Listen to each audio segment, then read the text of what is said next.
Well, all right. Hello, everyone. Welcome to another info session. Today, I have my partner Harmony with me, and we have say hello, Harmony. We got say hello to. Good morning. Good morning. So we have a special guest with us today. We have someone with in Clarity 360, Miss Heather. How are you doing today, Miss Heather? I'm doing great, Val. How are you? I'm doing good. Well, the next month, September, is a very special month for child welfare. It's about Child Welfare Workforce Appreciation Month. And I think this would be appropriate to have this conversation relating to resume building, right? So we'll just get right into it. If you could just tell us a little bit about in Clarity 360, the services you provide and how you could help us child welfare professionals. Okay, I'm Heather McBride, and I am an HR and recruiting professional. Have been doing this for about 25, 30 years, but about 7 years ago, started really focusing on resume writing and cover letter support for professionals all over the United States and actually the globe. The first question I want to start with is, okay, I've been in child welfare for 20 years, and I'm applying for a leadership position or a different position within child welfare. How important is like my resume? How important is it? Should I shrink it? How should I move forward with that? If you think with all the experience? It really depends. Like a 20-year professional may have a two-page resume, and that's perfectly acceptable. You don't want to go longer than 2 pages though. And you want to make sure that it's very accomplishment based. If you've got 20 years under your belt, you have a lot of experience, and you can focus on the things that you've done for the agency. So two pages is fine. If you're an entry level or someone that's just been in the field for about 1 to 5 years, you want to stick to 1 page, and you can make it as dense as possible with smaller font, but that's what my suggestion is. So what are your thoughts, Harmony? I think me and you were speaking a little bit earlier, and you were asking about like cover pages. What questions do you have for her? Because you was asking me the question. I was like, I don't know. Let's ask a professional. So what are your thoughts? Well, how can, say, an entry-level person or maybe even more experienced person make their resume more robust? Yeah. They 2 different ways. A more entry-level person will want to talk about their education, the certification, licensure, the skill sets that they have, like within areas of expertise, keywords. They'll want to talk about specific courses that they took, and really highlight their current job description with a couple of bullet points of the things that they've done inside of the agency. And if they're like a subject matter expert, like maybe they helped with, platform integration, cross-functional agency work, those kind of things. So, but someone that's got 20 years is going to really be able to be more accomplishment-based and flesh out what they've done, who they've worked with, and the things that they've done to help with agency improvement, any presentations that they've done, any educational seminars that they've done. And that's what they would do to focus on that, applying for those next step roles. Yeah. Okay. I'm sorry, I just wanted to ask, so with an entry-level person, it would be okay to list like their volunteer experience, or organizations that focus on advocacy, or I guess however they impacted their community. Yes, in fact, a lot of people think that that type of volunteer or community service should be in its own section, that it's not actually part of professional experience. But I say when you're in an entry-level role, that you can intertwine your professional work and your community service work kind of in the same chronological order, because it doesn't matter if you're paid or unpaid. It matters that you're working for the community. Now, I wouldn't do that if you've got several years under your belt, but you have to get creative when you're entry level. And I say, if you have a member role or a leadership role in a community service or advocacy organization, do highlight it and feel free to include it in your professional experience. Okay, writing your resume is one thing, but the hardest piece for me is the cover letter, right? How important is that? Yes, it is. when it comes to a cover letter, and what should go in there? Okay, here's the secret. 50% of the time, We're getting the secret, huh? Yeah, you're getting the secret. All right. 50% of the time, it's true. They don't read the cover letter. I get it, and I was an HR person and I had like 50 applications and I'd be like, okay, resume, cover letter later. But I'll tell you, a cover letter can take care of a couple of things. First of all, it can show your communication skills. And if you're one of the top candidates, they will go back to that cover letter and they will read it. And a cover letter can also explain why you want the role, why you're leaving where you're coming from, and take care of some of those red flags so that the interview conversation is different from the start. Instead of you having to explain yourself, you've already talked about, well, I'm relocating, or I'm wanting this next step for this reason, or this is the reason I want to change my focus from this agency to this agency. You see how, like, when you're in the interview, you've already explained it. Right. Mm-hmm. Because, you've got folks that are in child welfare, there are different roles, right? Some folks are doing frontline investigation, that are initially working with the family, but then they want to transition to something more manageable. For example, the permanency side, case management. So I think that would be a good place to articulate, okay, here's why I'm looking to make that transition within child welfare. Well, one of the things that I've done is help people that are simply in an intake role, right, moving into that field work.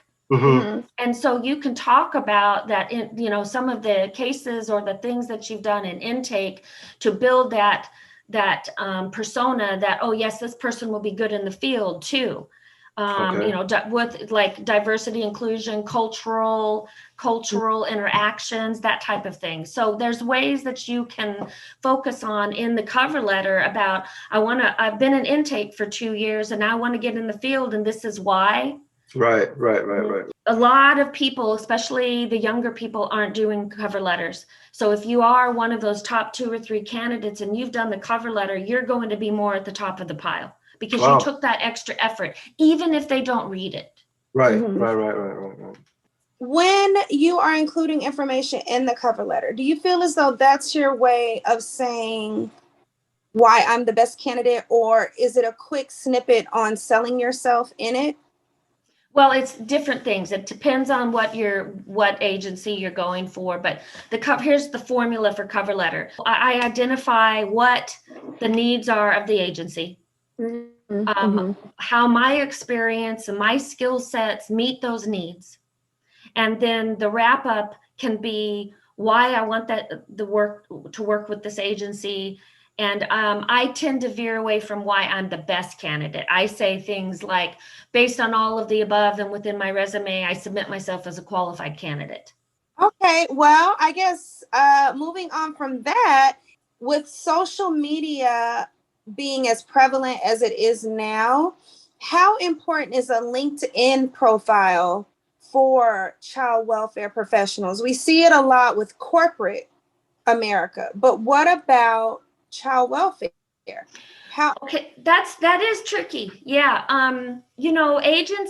Government agency people tend not to really go on to LinkedIn profiles because, that just time. You guys are right. overloaded, right? Right. And that's the same for the recruiters and the HR people. No one's going on there to connect unless they want to reach out for educational opportunities. And that's a key. What is your goal?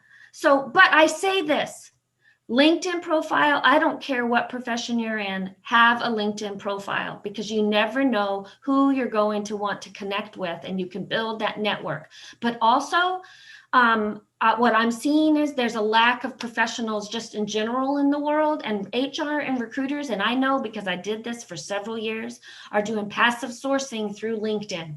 And Mm. so you want a robust LinkedIn profile. You want a summary about yourself, not an objective. You want what kind of a professional you are.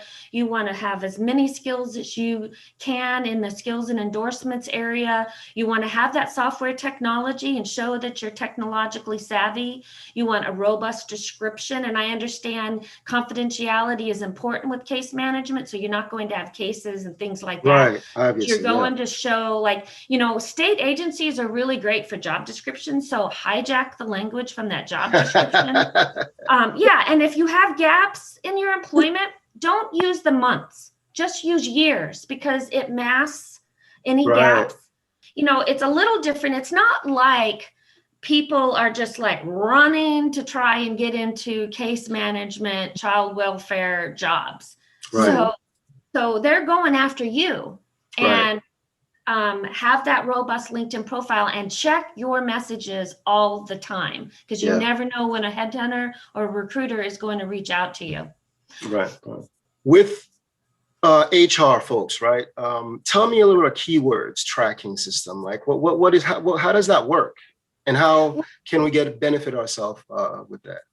Okay, so applicant tracking system is that automatic robot that especially state agencies are using, where the robot or the AI, artificial intelligence, will take the job posting, and either manually the person can identify the skill words, the recruiter, of what's important, versus, and then that AI will compare it against your resume, and there has to be a percentage match. So for instance, if a job posting says certain technology is needed, or Right. certain skill sets, like 3 years case management, Right. or field work, or intake, that type of thing, investigations, fraud, that type of stuff. It'll look for those words and it'll compare it against your resume, and then it'll say no or yes, and you'll get like this automatic decline, or it'll go to the human.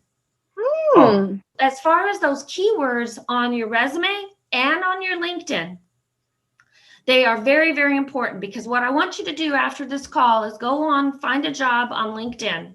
Through the jobs tab, put case manager or child welfare case management. And when you bring up that job, it will look at your LinkedIn profile and it'll say, out of these 10 keywords, you have 7 of them. Wow. Okay. Based on that job that's in your LinkedIn profile.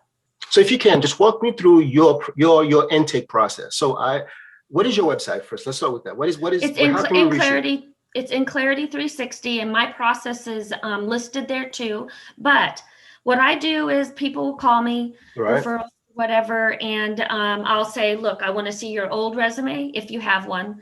I want your URL, LinkedIn profile. I want to see what that looks like. And send me any documentation that you want to send me before the call. Then we have a call. We find out if we're actually a good match. I like to make sure that we work well together. And then I will basically interrogate you for all of your data. I will want you to send me a couple of job links that you want to apply for so that I can target it properly. Then I write the resume or edit the resume, send it to you. Then we have an edit call. And then after the documents are finalized, I will do some consultation around your LinkedIn profile. And what I like people to do is try and write their cover letter themselves and let me edit it, because I want your voice to be in there. Right. And the whole time we're working together, I'm looking for opportunities to enhance your ability to interview properly. Sometimes people will say, hey, can I book an hour with you? I've got an interview tomorrow. I'll ask them to send me the link and I'll coach them on behavioral interviewing for that role. I like to do it right before the interview so it's imprinted in your brain. Right. Oh, wow. Okay.